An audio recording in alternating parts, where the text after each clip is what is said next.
sebisa saya. Nah, niat Bapak ketika awal pertama 5 tahun yang lalu di masa bakti yang pertama mau maju gitu. Cita-citanya apa sebenarnya? Cita-cita awalnya? Cita-cita awalnya saya melihat kota saya, kota Solo, kurvanya kok menurun gitu. Tidak berubah ke tempat yang lebih baik. Saya terpanggil, tergerak untuk itulah gitu aja kira-kira. Dan harus menjadi wali kota ya, menurut Bapak ya? Ya mau tidak mau karena kalau nggak mau mempunyai power untuk merubah kota, power itu didapatkan kalau kita jadi wali kota mestinya. Iya. Nah, yang kembali ke masalah 90% itu.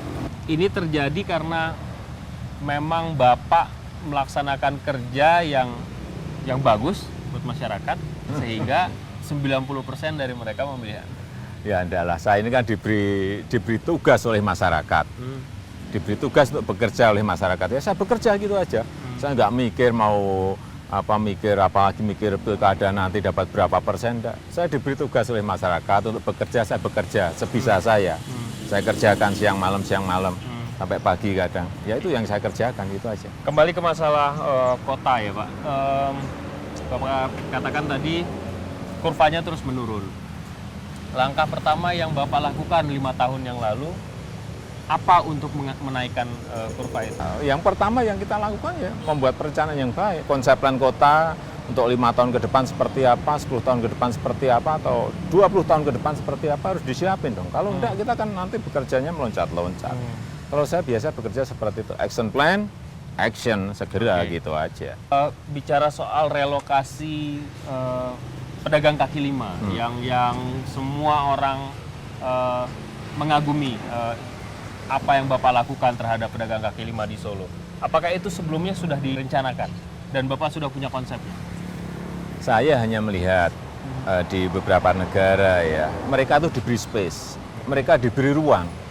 Entah yang namanya kawasan PKL, entah yang namanya kantong PKL untuk street vendors, semuanya diberi ruang. Tapi kenapa di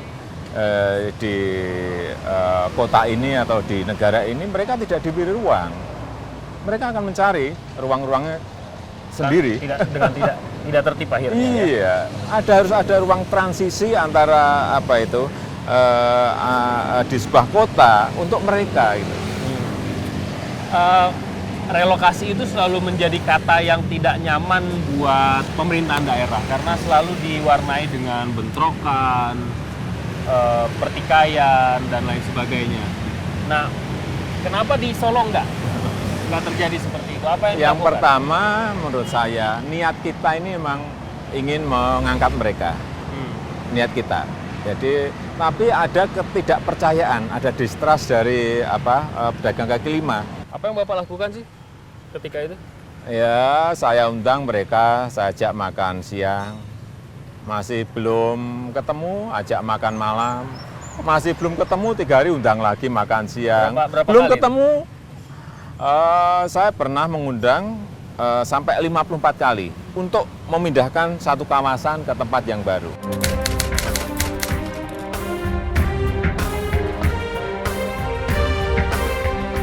Lima 54 kali makan? Iya, itu baru ketemu. Jadi ada yang namanya pendekatan kelompok dilakukan. Kemudian kan ada yang vokal, 1, 2, 3, 4, 5 pasti ada yang vokal. Kemudian pendekatan personalnya juga ada. Kemudian kita harus ngerti, tahu kebutuhan mereka, tahu keinginan mereka apa. Kemudian dibuatkan sebuah proposal lapangan. Jangan sampai kita ini top down ya, tahu-tahu langsung pindah.